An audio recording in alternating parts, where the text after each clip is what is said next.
St. Paul's Chapel, New York City, New York.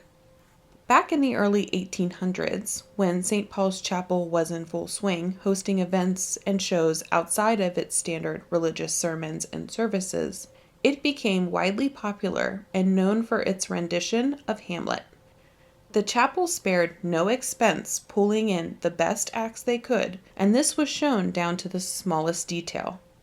Some critics and audiences at the time were thrilled when they found out so many of the props that they used were real. As was common with the time, even the skull of Yorick was real. It was a body that was sold to science. Well, a body part. An actor, George Cooke, was known for his Shakespearean performances and became very popular, very rich, and very fast. Unfortunately, as his fame faltered, so did his money.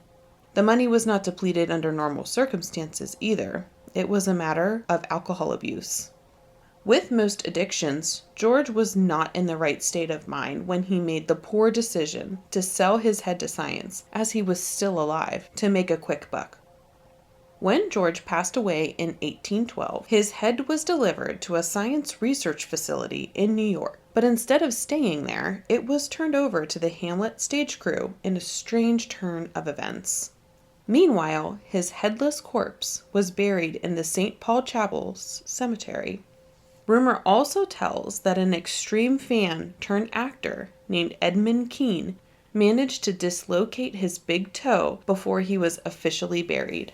That toe supposedly remained on the Kean family mantle until Edmund's death. His aforementioned skull was retired and donated to the Thomas Jefferson Medical School in Philadelphia in 1938, where it can be viewed in the Scott Library.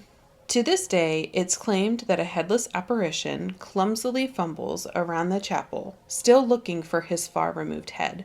Footsteps and banging on chapel walls seem to support this theory, as if he cannot see where he's going.